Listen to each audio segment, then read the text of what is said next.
శివుడికి భక్తులు తమ శరీరాన్ని సైతం బలి ఇచ్చేసి పూజ చేసిన ప్రదేశం ఒకటి ఉంది.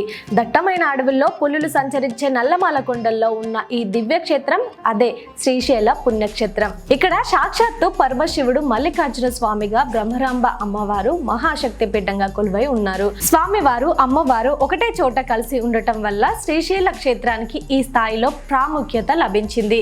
శ్రీశైలంలో అడుగు పెడితే మనకు ఒక విభిన్నమైన ఆధ్యాత్మిక అనుభూతి కలుగుతుంది. స్వామివారి దర్శనానికి వెళ్తున్న సమయంలో అక్కడ మనం ఒక ప్రాచీన మండపాన్ని చూస్తాం. అదే వీరశిర మండపం.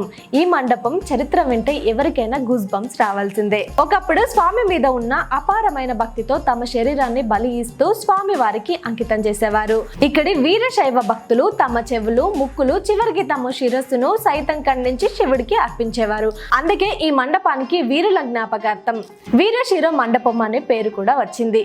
దేశంలోని 12 జ్యోతిలింగాలలో మల్లికార్జున స్వామి ఒక జ్యోతిలింగంగా, 18 మహాశక్తి పీఠాల్లో బ్రహ్మరాంబ అమ్మవారు ఒక శక్తి పీఠంగా శ్రీశైలంలో దర్శనమిచ్చారు. శ్రీశైలం వెళ్తే మన మనసంతా ఒక తెలియని ప్రశాంతతో నిండిపోతుంది. మీలో ఎంతమంది శ్రీశైలం వెళ్లారో, అక్కడ మీకు ఎలాంటి అనుభూతి కలిగిందో కామెంట్ బాక్స్ లో కామెంట్ చేయండి.